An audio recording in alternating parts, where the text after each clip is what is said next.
DFS currently has a number of other rate requests under active consideration, but because the rate increases sought in some instances are quite large, DFS has been proceeding carefully and deliberately with regard to those applications. Long-term care insurance helps consumers avoid impoverishment and provides a funding source other than Medicaid to pay for expensive long-term care services. DFS is ever mindful of the need to balance the concerns of both consumers and insurers. Thank you again for the opportunity to speak before you today. I'd be happy to answer any questions you may have, or at least try. Thank you very much. Yeah, this is an interesting topic, one that I've spent some time looking at for a number of years, particularly when the New York partnership policies came online, which I think was, excuse me, late 80s, early 90s. And I think it started as Robert Wood Johnson demonstration, excuse me. And then ultimately became the partnership policies. Yep. And they are different from sort of the traditional policies as it relates to asset protection. I wonder if you could just talk a little bit about the department's feelings on partnership policies. I think I noted somewhere that about 70,000 partnership policies are in place out of the nearly, I think it's over 400,000 that you mentioned. I was a little bit struck by the relatively small number of partnership policies as a percentage of the whole. And I wonder if you could perhaps comment on that in some way, or if you have any thoughts on why that number is lower than I might have expected it would be. Well, simply put, I think in most instances the premiums are higher, but the coverage is better. The coverage is better in the partnership plans because either if you can have full asset protection where it completely protects all of your assets from what happens to a lot of people where they, if they don't have long-term care insurance, haven't done estate planning, and they have to spend down in order to have Medicaid pick up those costs. So that asset protection can provide either full or a fixed rate, a fixed dollar amount of asset protection. And that's a great benefit that the partnership programs offer that regular outside long-term care insurance doesn't, but that increased protection costs more. So my guess is that that's the main reason, is because it's not as affordable as the non-partnership. Do you have a sense of how long the policies are paying out once an individual who has a policy begins to use them? So you pay premiums for 15, 20 years, and then suddenly you're either in assisted living or a nursing home. Is there I'm sure there's an average of what length of time someone spends using the benefit side of things? There is an average. I don't know it off the top of my head, but I can get back to you on that. Okay. I know our actuaries have discussed that, but I don't want to give you an incorrect number.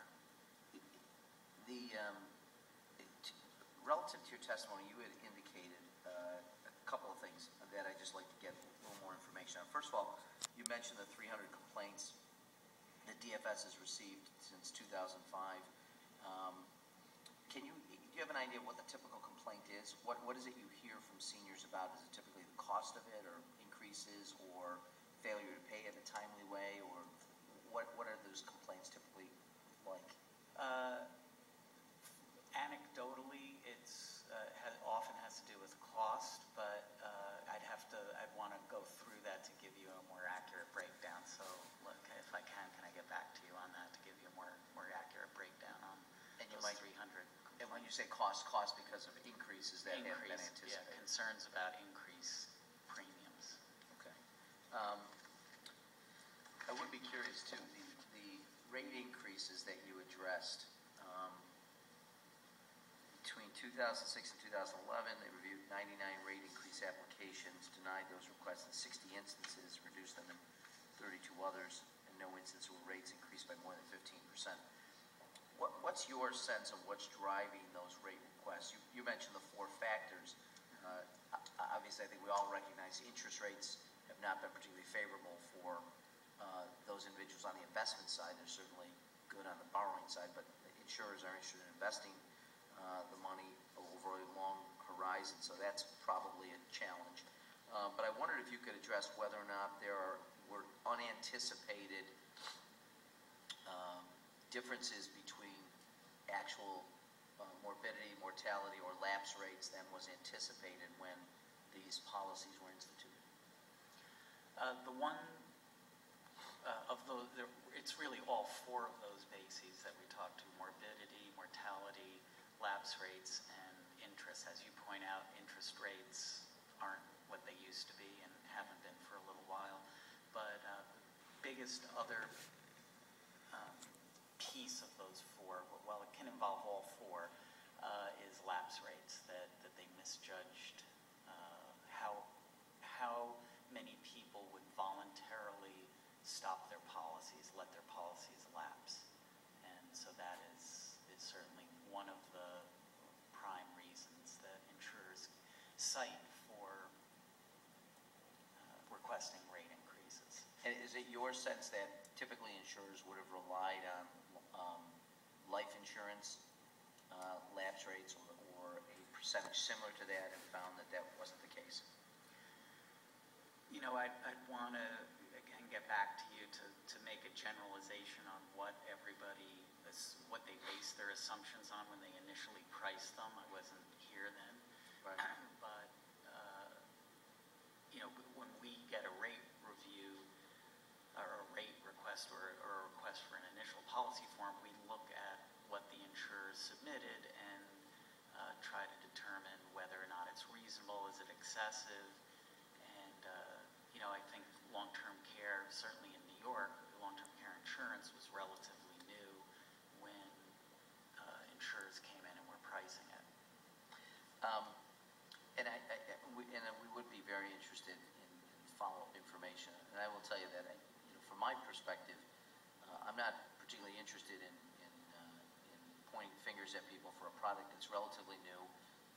As you said, less than a generation, so we're still learning a lot about the way people behave.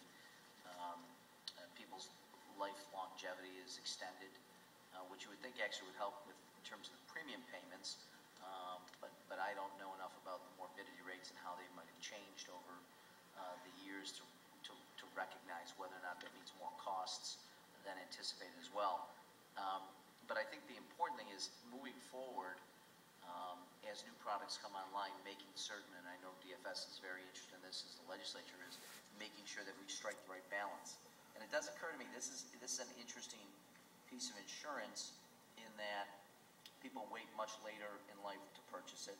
So I probably should purchase it or think about it right now. But the longer you wait, the more expensive it gets because the time horizon of your premium payments are shorter. And the cost of healthcare, long-term care, is quite expensive. So I just wonder whether fundamentally we need to really sort of rethink how we do this. And I'm going to give Ken a chance to ask some questions that he might have. Two other things if you don't have thoughts about, I'd like to come back. One of the things I think we may change in this year was reciprocity with other states in the partnership area. I wonder if you could comment on whether or not that's made the policies in New York more attractive or whether you expect it will be more attractive and where we are with that. I'm not sure we've implemented those changes yet or policies are being issued or whether it's still subject to regs. And the second is whether or not you might have any thoughts on changes in the tax credits that we provide for individuals who purchase long-term care insurance and whether anyone's given thoughts to changing the current policy, which I think we give a 20% credit against premiums annually, and whether or not there are other things that we should be looking at or different structures of rate or tax credits to encourage people to purchase them. If you could comment maybe on both of those. Sure.